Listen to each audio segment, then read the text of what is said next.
Got it. Thank you. All right, welcome everybody to the 2024 Cycle Dental Application Workshop. My name is Courtney Martinez, and I am currently filling in for Sierra while she is out on maternity leave and supporting dental students. And today we are going to walk through some of the key things you need to know about the ADSAS application for dental school. And as you can see on my screen, I wanted to start with really highlighting Adia Go Dental. This is really the main hub for everything you need to access AdSAS, as well as the DAT and other resources related to the application. You probably see all of these kind of ads going through on the Adia page. The one I want to highlight is the virtual fair that's coming up on Wednesday, May 24th in the afternoon. There's going to be lots of dental schools here. This is a great time for you to start learning more about the schools you're interested in, networking with the schools that you plan to apply to. And this event should be free for students. So I highly encourage you to attend and sign up for that. When it comes to accessing the Adia application, you can do that through the Adia website here. When you click on Adia app, it will bring you to the next page where you can learn more about the application in general. Adia has provided an applicant guide as a quick summary to help you get started. What we go through today will be a lot more in depth, but some additional resources. You can access the application through the link on this website. And then also the fee assistance program.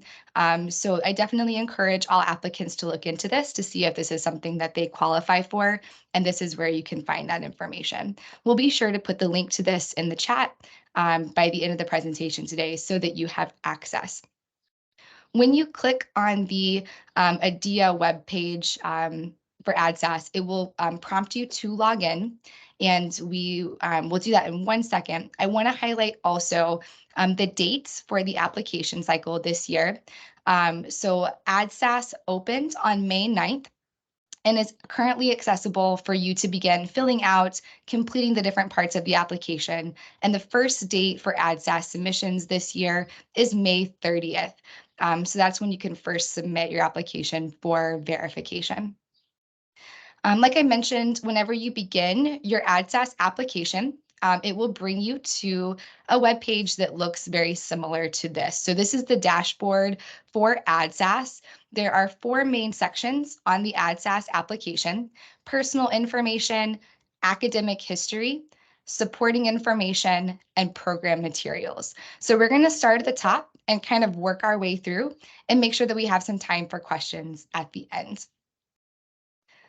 So starting with personal information, this is where you'll enter information, some agreement statements that you can say yes or no to, biographic information, more about you and your background, contact information, citizenship information, environmental factors, information about your parents and guardians if you choose to disclose that information, race and ethnicity, and a few other things. So we'll go through these in more detail. For agreement statements, these are pretty much kind of yes, I agree, no, I don't agree about how the AdSAS application works and how your application can be released. A lot of this is pretty straightforward, so we'll go through these sections pretty quickly. Release statement saying that you're able to release your application to the schools that you designate. Pre-release is a decision whether you want schools to be able to see just your name and contact information before you submit your application. Yes or no, either way is okay. It will not disadvantage you or advantage you either way. Release of information to health professions advisors. We recommend that you select yes here so that we can have access to your application to help with letters, follow-up conversations, and things like that. You're also able to check no. It's completely up to you. And then additional information just about agreeing to the application process in general. The next section is biographic information. Here, you'll enter all of your legal name, If you go by a different name than what your actual name is, you can indicate that here and provide additional context on how you would like your name to be spoken if you do have a meeting or an interview, hopefully in the future. If you did have any other legal names other than the name that you have currently, you can indicate that here, yes or no. Your biological sex, you have options to select from here, your gender identity, birth information, etc. All of this is pretty straightforward. Contact information, this is where you'll put in your current address. You can talk about if this is your permanent address or not. So if you're maybe staying in an apartment where it's not your permanent home or in a dorm, you have some options to kind of indicate what is best here. Phone number, email, pretty standard contact information. Citizenship information, here you can put in if you hold or what status you have as a US citizen or permanent resident, temporary resident, non-resident, etc. And then if you have dual citizenship, Canadian citizenship, other residency information, legal state of residence, country of residence. Do you have a US visa? You can select yes or no. If you are on a visa, you can change that here, and then DACA status.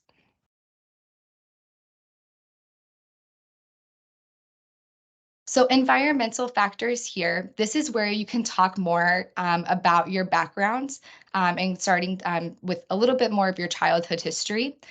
So the first question is about a disadvantaged consideration. This is where they ask if you should be considered as a disadvantaged applicant, specifically referring to social, economic, or educational factors when you're trying to determine if this applies to you or not.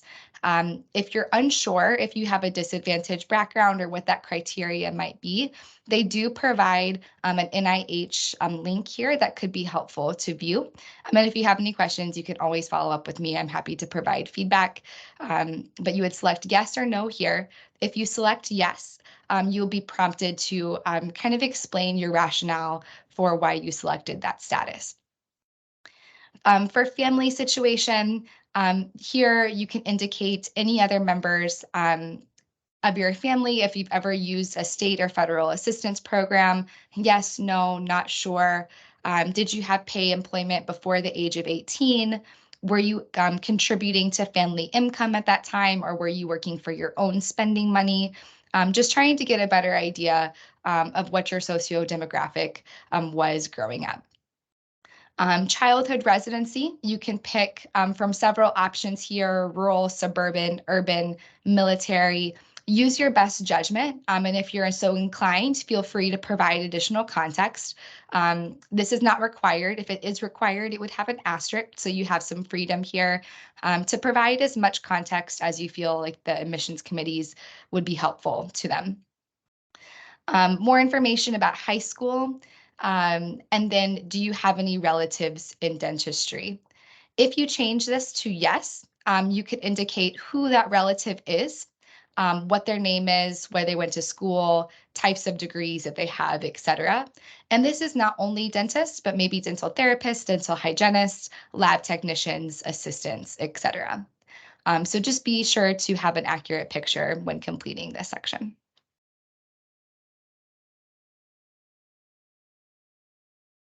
Okay. Here you can add in your parents' information if you so choose. This section, I believe, is optional, so you do not have to put in this information, but if you would like to, you can do so. For race and ethnicity backgrounds, this is where you can indicate more information about your race, your ethnicity. And then for other information, this is where you will put in your dent pen, and then any program here or the year that you plan to attend. So in this case, if you were applying this year in the 2024 cycle, you would change this to intent to start the program in 2024. Language proficiency, military status, If you have a license, like maybe you have a dental assistant license, et cetera, if you've ever had an infraction or issue with your license, you would need to disclose that information here. Similarly, academic infractions, whether it's related to an academic performance, academic conduct violation, or a student conduct violation, you would need to disclose both of those here. Our office recommends just having an open disclosure policy, being upfront, honest. It's always better to give context to a situation that may have happened and let the admissions committees really decide how to drive any follow-up from that, rather than not disclosing something and it's found out later, maybe after you've been offered acceptance at a school. We have seen some applicants have an offer rescinded because of that. So it's always better to be open and honest in this section. Any previous attendance to a health professional program, yes or no? And then any other applications to a health profession other than dental school, yes or no?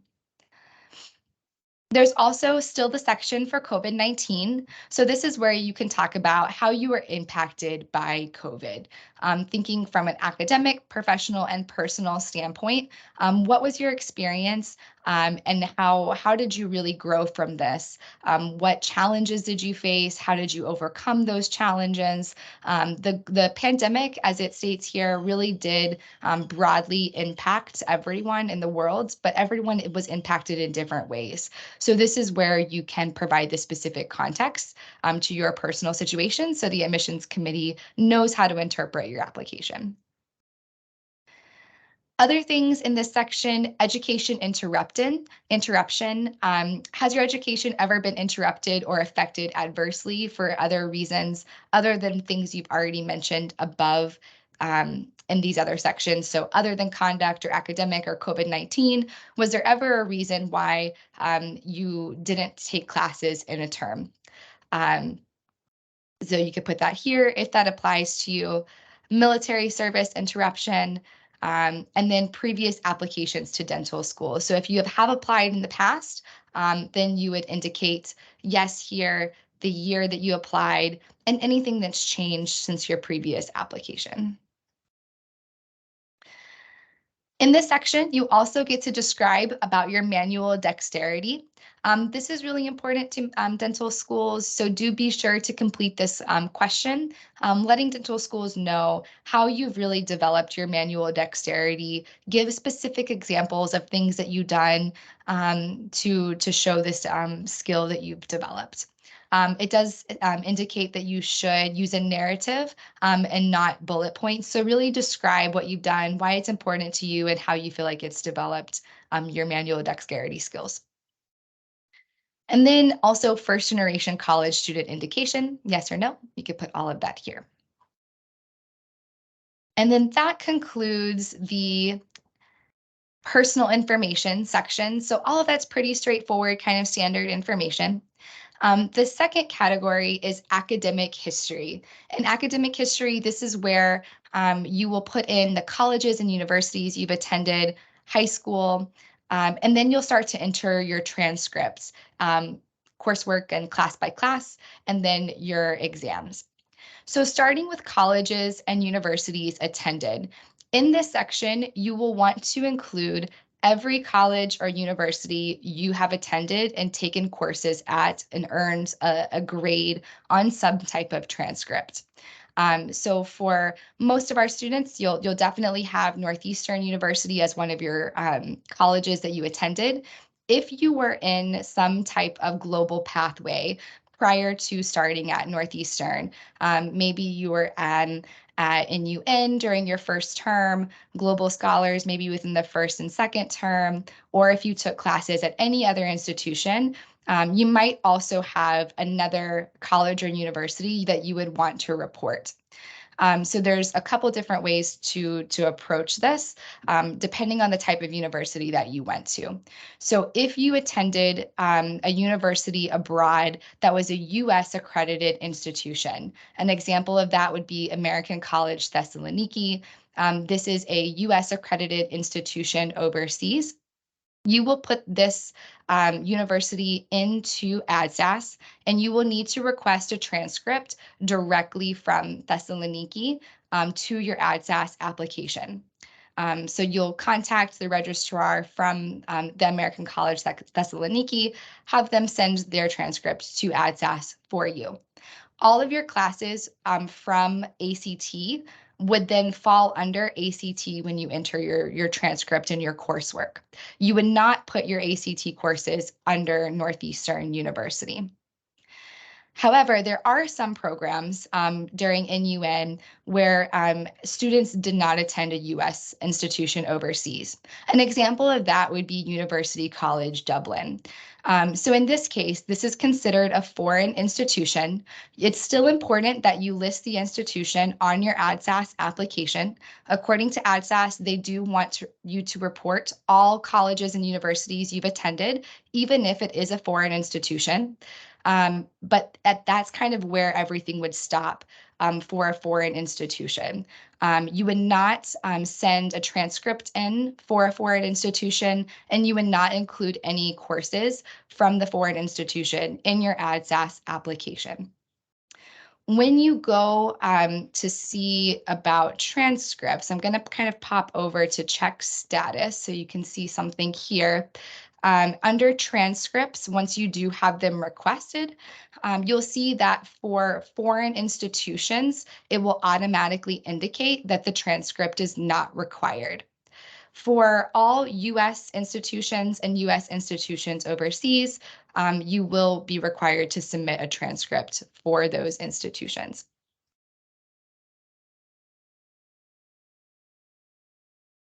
Okay.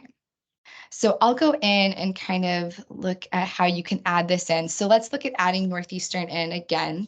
So when you add a university, you can type it in, Northeastern University, select the university. You'll select if you are obtaining or plan to obtain a degree from this university. You can say yes.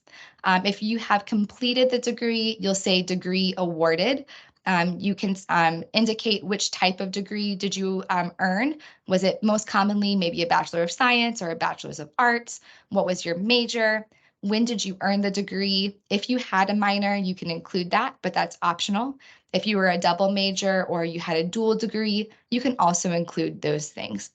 An example of another degree would potentially be if you did a +1 program. So in this case, if you did a +1, you could add a second degree. In this case, we'll say maybe it was a Master's of Arts. You can scroll down to Masters of Arts. You can indicate what the major was, and if you're still working towards that degree or if it's separate. And then you indicate what type of semester system it is, etc. So I'm going to click out because in this case, we've already added Northeastern. So for here, we have Northeastern, the degree that we earned, and in this case, the example of potentially a +1. When you go to request your transcripts from Northeastern, you can do this through the University Registrar's page via Parchment. And you would want to select undergrad if you only took undergraduate courses at Northeastern. If you did do a +1 program, be sure to click undergraduate and graduate courses. And if you did take classes with the College of Professional Studies, you'll make sure to select undergrad and graduate as well from the university transcript request with Northeastern. Another thing that's important to point out here, I think a nuance specifically with maybe first term NUN study abroad experiences, you'll want to indicate for your dates at Northeastern, the date that you actually started taking classes at Northeastern. So in this example, say you started college in the fall of 2018, but you did your first term at ACT. So your first term in the fall, September through December, would be under ACT, and then you officially started at Northeastern in January of the following term. If you have questions about this, we'll definitely have some time for questions at the end, so be sure to jot those down and we'll circle back to those. Under high school attended, this is where you can put your high school information. I think all of this is pretty straightforward, so we'll skip right through. For transcript entry, this is where for each of the colleges that are a U.S. institution or a U.S. institution overseas, you will need to go in and enter the courses exactly as they appear on your university transcript. The only exception to this would be transfer credits. Transfer credits transferred from somewhere else, right? So those transfer credits should be associated with the university where you initially took those courses. So if you took your first term at ACT, those courses should appear exactly as they appear in your ACT transcript under ACT in ADSAS. You will not want to then also include them under Northeastern as transfer courses. They only need to show up once under the original institution. Same thing here if maybe you did dual enrollment while you were in high school, or if you took a class here or there at another institution in the US while you were at Northeastern University, you would include the grades and the transcript sections for those courses under the original institution where you took those classes. If you did your first term at a foreign institution, like it says here, you do not need to enter transcript information for the foreign college because foreign coursework is not reported in ADSAS. So let's look at an example of what this will look like when you do enter your coursework. I've already included a couple of examples here. So you'll be able to add semesters as you go through. When you do this, it will ask you what the semester was, what year you were. You'll have the option of having freshman, sophomore, junior, senior year, graduate, and post-bac. So if you did a 4-year program or a 4.5-year or 5-year program for undergrad, you'll just continue to use senior year for those additional terms that you were in undergrad.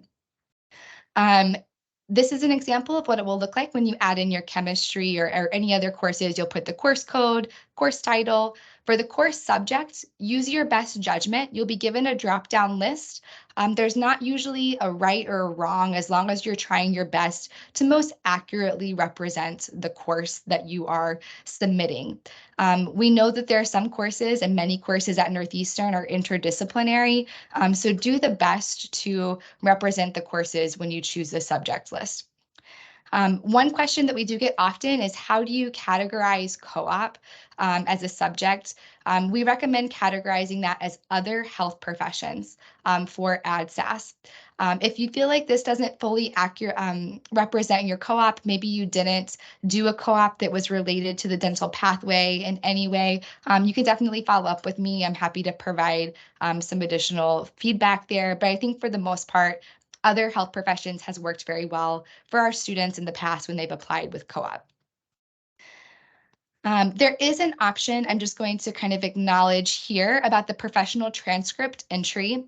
This is a paid service feature of ADSAS where you can have your transcripts submitted to ADSAS like you normally would, finish all the other pieces of your application, and then when you submit for verification, there's actually representatives at ADSAS that can fill out this transcript section of your application for you. This is an extra fee. I believe it's $77 through ADSAS. So it's kind of up to you if that's something that you would like to do or not like to do. The service is there. And so just to kind of acknowledge what the professional transcript entry is. And then for the next section, I think that kind of wraps up transcript entry. For the next section, standardized tests, this is where you will put in your DAT information. So you can add a standardized test. It will indicate which type of test are you taking. We'll say US DAT. If you have taken the test already, you'll put the date of the test, your DENS pin, and then you'll fill out the scores for each of the sections. If you're planning to take the test, then you'll indicate the date that you have planned for the future, your DENS pin, and save. And you can include as many of these as you need to accurately represent your DAT.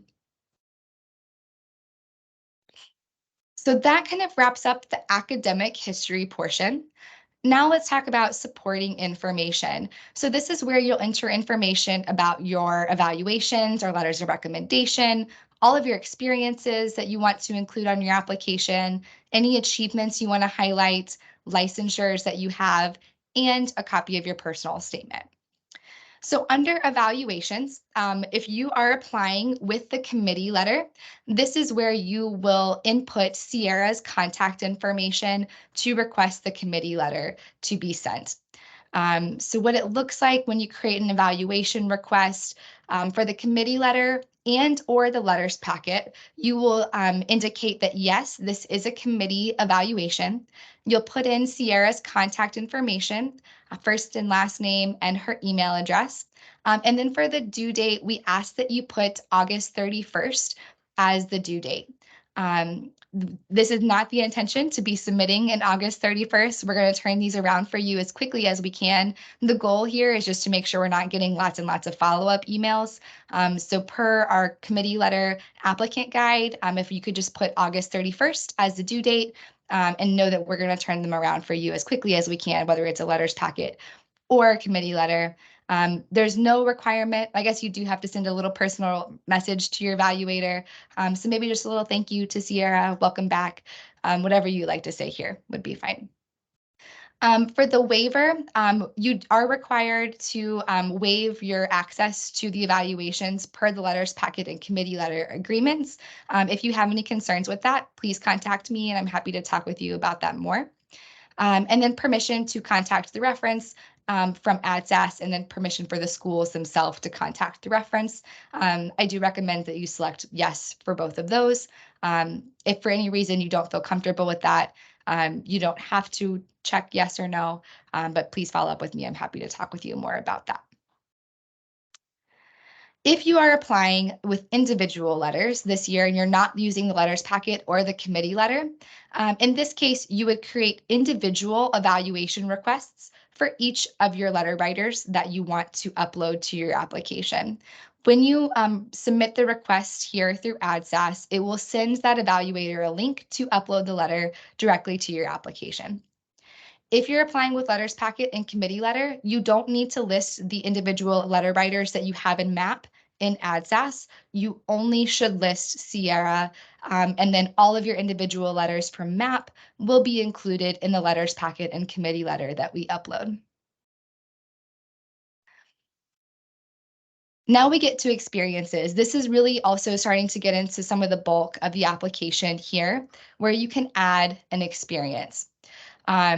In AdSAS, you can add as many experiences as you would like. There's not a limit to how many you can select. And you can select up to 6 of those as your most important or most meaningful experiences from your undergraduate and postgraduate pathways. The first thing you'll do is select the academic or the experience type. This can be academic enrichment, dental experience, shadowing, employment, extracurricular activities, research, volunteer. Out of these options, we recommend that you pick the type that best and most accurately represents the type of experience that you had. Then you'll put in all the contact information, who your supervisor was, your start date for the experience. And then if this is a current experience, meaning it's happening now and continuing to happen, or if it's something that has started and stopped, you would press the no. For the end date, this can be a previous date that's past, or it can be future dated if the experience you have is planning on going into the future. Say you're going to finish this like right before Thanksgiving, you can go ahead and put that end date there. And then status would be roughly how many hours a week and what is your commitment to this experience. Full-time is roughly 30 to 40 hours a week.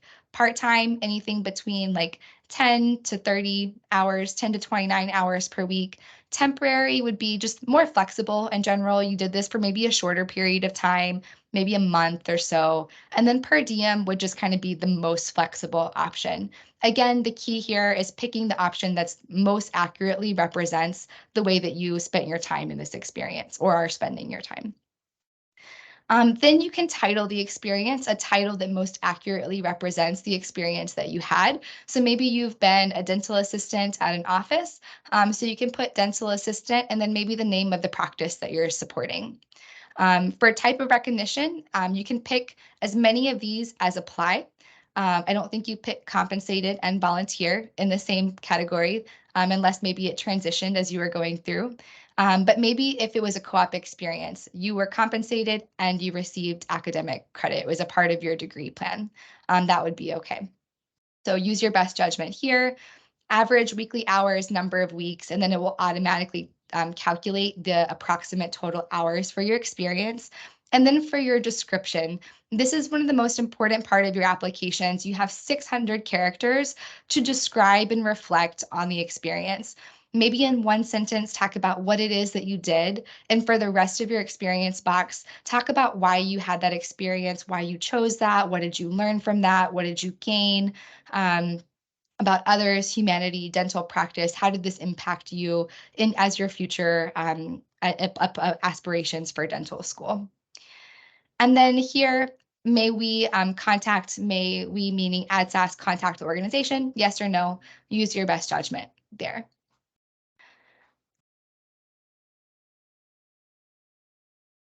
And then as you add experiences, they will populate as a list here. And then for your most important experiences, you can click on the star and you can indicate up to 6 of those for your experiences. Achievements are very similar, but slightly different. Achievements would be things like honors, awards, or scholarships. So maybe you were part of the Dean's List, maybe you received a scholarship at Northeastern, maybe you were part of Huntington 100. All of those things you would want to include on your application. And you can include those here. So the name of the example or the name of the achievement. So say that you were given the Huntington 100 honor. Name of the presenting organization would be Northeastern.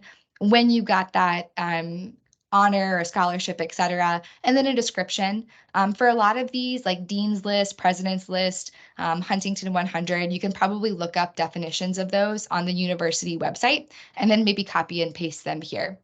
As a pro tip, if you did receive the same honor for multiple terms, like maybe you got Dean's List for like 4 terms and President's List for 2 terms, you don't want to create individual entries for all of those terms. Maybe just put one for Dean's List, for an example, put the date of the first honor that you had, and then in the description, then indicate each term that you had that honor. So maybe you had it for 3 or 4 terms, so you could put all of that in the description. Moving on to license, this is where you can add in any license that you may have. Maybe you have a dental assistant license, maybe you have an EMT license, CPR, etc. Feel free to add all of these in here. You will need to upload a copy of that licensure to the application as evidence that you have your license. If you don't have any, that's okay. You just click no and then move on to the personal statement. So personal statements for AdSAS is 4,500 characters. And in this section, you want to answer the question, why are you pursuing a dental career? So in general, for a personal statement, hopefully you attended maybe our personal statement workshop or talked with me about this during our application readiness meeting or in other meetings so far this term. You really want to answer the question, who are you? Why do you want to be a dentistry? Or why do you want to be a dentist? Go into the field of dentistry. So you can copy and paste that in here. Just make sure once you copy and paste that you go through and make sure all your formatting still looks good the way you want it to appear on the application itself. And that finishes up the supporting information section. And then finally, program materials. So program materials is kind of all the other stuff that's school specific. So as you add in dental schools to your AdSAS application, they will list here. In this example, I've added BU and Tufts.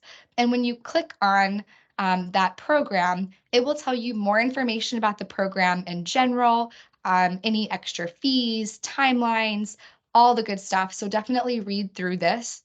And then any additional questions that the school has for you as a part of the primary. Secondary applications are typically less for dental schools. They usually include more of those secondary questions in this program material piece of the application. So you'll want to make sure to read through and answer any of these questions just like you would any other part of the application. And then the other piece of this that is important is this is where you designate your prereqs. So you entered in all of your courses, or after you enter in all of your courses in the transcript entry, then you will be able to go in and indicate which of those prereqs meets or which of those courses meet the individual prereqs at each of the schools you apply to. So you'll have to indicate prereqs for BU, then or in this example, for BU, and then for my next school, I would also have to indicate the prereqs for Tufts. They will not automatically transition or automatically populate for each school. You will have to go in individually and make those edits. And it won't allow you to do this until you've entered all the courses that could potentially meet those prereqs. So that's why I'm getting this kind of disclaimer here. I don't have enough credits yet that I entered in the transcript entry section to be able to complete the prereq designation. So they're not going to let me do it yet. But other than that specific piece, all parts of this application you can work on kind of here and there and go back and forth. You don't have to complete in a specific order. You can work on the academic piece. You can put in your personal statement. You can go back to the experiences, add your evaluators. It's all very user-friendly in that way. To add programs, maybe you're wondering, how did I get BU? How do I get Tufts into the program materials? In the Add Programs tab, the second tab from the top, this is where you can add additional programs. You can search for a specific program here, or you can scroll and then just click Add. And then once you've added, you can go back to your application, program materials, and you'll see that in this case, the additional school was added here. The third tab over from the top is where you'll actually go to submit your application and download your application when you're ready. It will show you the total fees for the application itself and how close you are to having the application complete. It won't allow you to submit until the entire box is green and you have a green checkbox. And then when you go to request the committee letter, you will first have to submit your application to at least one program, and then you'll want to download that application and upload it to your MAP profile. So when we ask you to upload an copy of your application, this is how you can get it from the Submit Applicant application section of ADSAS. And then the final section is the check status. This is where you can check to see the status of your transcripts, if they've arrived, if they've been requested, or if they're not required. And then also your letters of evaluation, if they've been requested, etc. And then also the status of your application for each of the schools that you're potentially applying to. And you can also download from here. So that is kind of full coverage of the AdSAS application. Emily, if you don't mind stopping the recording, that'd be great.